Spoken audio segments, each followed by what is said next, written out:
حضرت مصنف رحمۃ اللہ علیہ نے یہ کہا تھا کہ بعض لوگ علتوں کو کیا کرتے ہیں، محض عقل سے نکالتے ہیں، نہ عقل کے ذریعے علتوں کو کیا کرتے ہیں، مقصد اور غایات سمجھتے ہیں۔ اور اسی طرح سے ہمارے بھی کچھ ایسے لوگ معتقد ملت وہ کیا کرتے ہیں، مخالف مذہب کے مقابلے میں علل بیان کرتے ہیں، عللوں کے ذریعے سے احکام فرعیہ کو ثابت کرتے ہیں۔ انہوں نے اعتراض کیا تم لوگ مسواک کیوں کرتے، اس کی جگہ تو ٹوتھ پیسٹ کافی ہے نا۔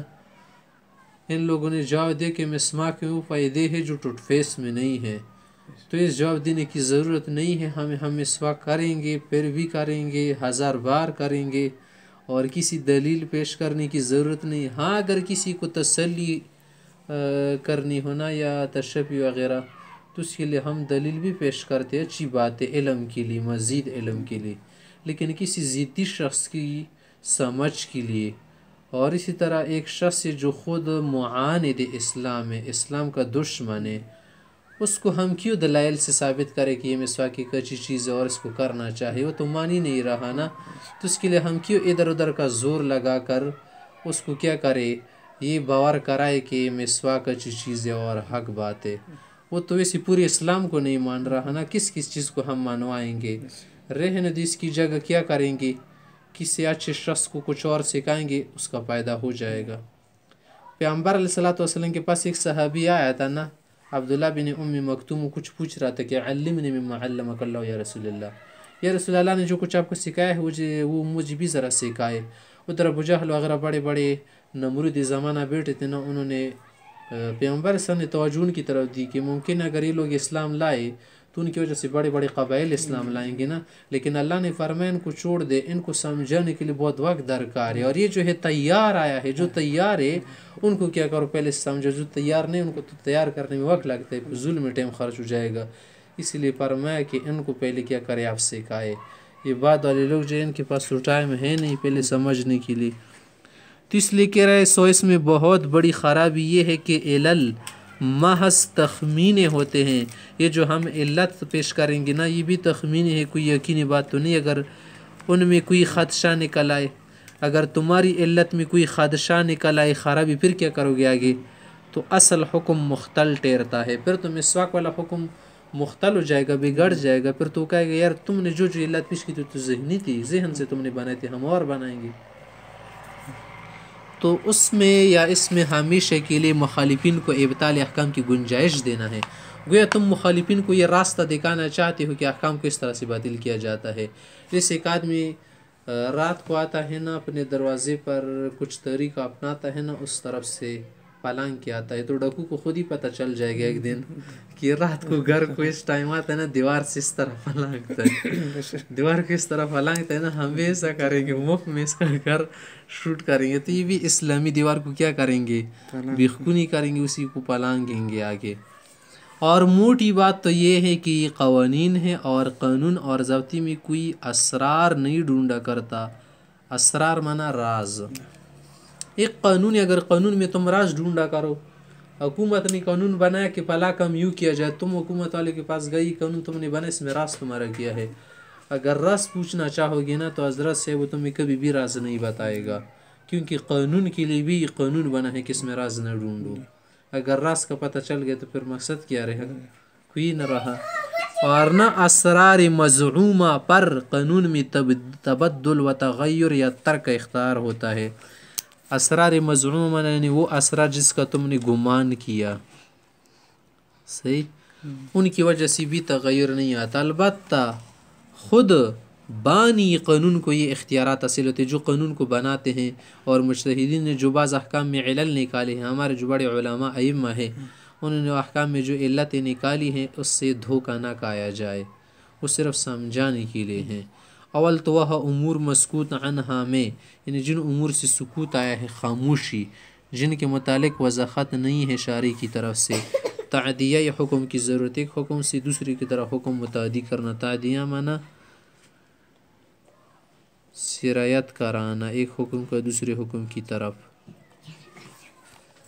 دوسرے ان کو اس کا سلیقہ بھی تھا نا، ان مجتہدین کو تو اللہ نے سلیقہ سکھایا تھا، طریقہ، اور یہ دونوں امر مفقود ہے۔ ایک تو یہ ہے کہ تمہیں تعدیہ حکم کی خاصی ضرورت ہے، تم مجتہد ہی نہیں ہو، نمبر 2 تمہیں سلیقہ نہیں آ رہا؟ کیا تم ان مجتہدین کی جگہ خود کو شمار کرو گے آج کے بعد امام شفیع کی جگہ لوگے کیا؟ کہ امام محمد رحمۃ اللہ علیہ کی جگہ لے سکتے کوئی آج؟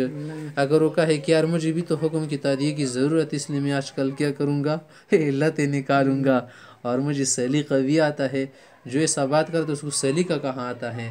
اس نے خود کو امام محمد کے برابر سمجھ لی، اس کی تو پہلے یہی غلطی ہے کہ اس نے محمد کو کیا کر دیا، اپنے برابر کر دیا، تو اس کی ایک غلطی ہو گئی، پھر اس کو سلیقہ کہاں سے آیا؟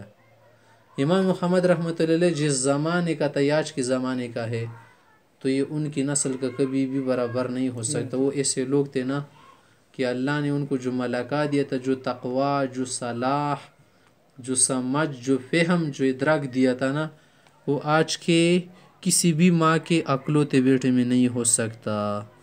اور علاوہ کم علمی کے اتباع ہوا بڑا حاجب ہے۔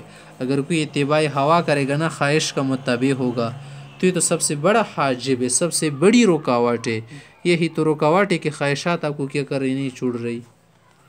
ساتویں غلطی جو اقبح الاغلاط، بڑی غلطی ہے، بدترین، یہ ہے کہ بعض لوگ منکر نبوت کی نجات کے قائل ہیں۔ بعض لوگ کہتے ہیں کہ اگر کوئی نبی کو نہیں مانے گا، اللہ کو مانے گا، وہ بھی جنت جائے گا، کیونکہ اللہ نے فرمایا لا الہ الا اللہ، آگے محمد رسول اللہ کی ضرورت بھی نہیں ہے، کیونکہ حدیث میں خود آیا ہے کہ من قال لا الہ الا اللہ، جب لا الہ الا اللہ پڑھے گا دخل الجنہ، جنت جائے گا۔ بہت ساری سی حدیث ہے۔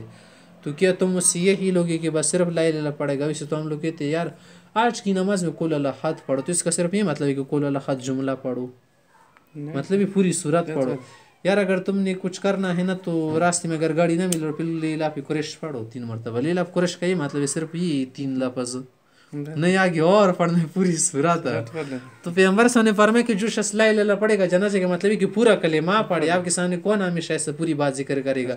یہ تو بیوقوف کو کیا کریں گے، ہم ہمیشہ پوری بات ذکر کریں گے، کیونکہ العاقل تکفیہ الاشارہ، عقل کے لیے اشارہ کافی ہوتا ہے۔ تو پیغمبر صلی اللہ علیہ وسلم نے اشارے کے طور پر صرف یہ بات کہی ہے، یہ مقصد نہیں کہ صرف کیا کرے لا الہ الا اللہ سے جنت جائے گا۔ آگے کہہ رہے کہ وہ کہتے ہیں کہ خود انبیاء علیہ السلام بھی توحید کے لیے آئے ہیں، پس جس کو اصل مقصود حاصل ہو، غیر مقصود کا انکار اس کو مضر نہیں۔ یعنی ہمیں مقصود حاصل ہے، بس جو غیر مقصود ہے اس کو انکار کرو، اس کے انکار کرو۔ اس کا رد مختصر نقلی تو وہ نصوص ہے۔ اگر مختصراً اس کا رد کرنا چاہو نا، جو مکذبین نبوت کی خلود پہ نار پر ڈالے، یعنی ہمارے پاس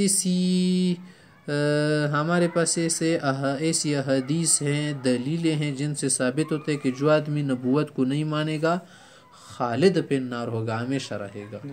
ایک تو یہ دلیل ہمارے لوگ ہے۔ اور رد عقلی ہے کہ در حقیقت مکذب رسول مکذب خدا بھی ہے، جو رسول کو نہ مانے تو اللہ کو کہاں مانے گا؟ کیونکہ وہ محمد رسول اللہ ہے، محمد ہے رسول اللہ ہے، اللہ کا رسول۔ جب تم رسول کو نہیں مان رہے تو اللہ کو کہاں مان لیا؟ دیکھے رسول اللہ، اللہ کا رسول۔ تم نے کہا کہ نہیں مانتا ہوں رسول، تو مانا اللہ کا رسول، تم نے مانا کہاں گراؤ درمیان سے، تم نے اللہ کو پھر کہاں سے مانا؟ تم کہتے ہو کہ میں اس بوتل کا جو ڈھکنا ہے یہ ہٹاؤ، نہیں چاہے مجھے، میری طبیعت نہیں لگ رہی اس کے ساتھ، ٹھیک ہے ڈھکنا ہٹاؤ گے تو دوائی بھی سلیم نہیں رہے گی، صحیح؟ یہ لازم ملزم ایک ساتھ وغیرہ نصوص کی تجزیہ کرتے ہیں۔ اور نظیر عرفی یہ ہے، عرفی طور پر اس کی مثال یہ ہے کہ اگر کوئی شخص شاہ جارج پنجم کو تم مانے، کہا کہ شاہ جارج پنجم میں مان تو مگر گورنر جنرل سے ہمیشہ مخالفت مقابلے سے پیش آئے، کیا وہ شاہ کے نزدیک کسی قرب یا رتبے یا مفی کے لائق ہو سکتا ہے؟ یہ جو شاہ جارج ہے اس کا گورنر یہ نہیں مان رہا، تو ظاہر سی بات ہے کہ شاہ جارج کو کہاں چھوڑے گا، کیونکہ معاف نہیں کرے گا۔ جب تم اس کو نہیں مان رہے، اس کی گورنر کو، تو مانا یہ ہے کہ گورنر کس نے بنایا ہے اس کو؟ شاہ جارج نے بنایا تھا نا۔ تو کہہ رہا کہ میں اس کی گورنری نہیں مانتا، مطلب تم نے شاہ جارج کا حکم رد کیا، شاہ جارج کا جو حکم رد کرے گا اسی پانسی ہوگی۔ اس طرح جو رسول کو نہیں مان رہا اللہ کو نہیں مان رہا۔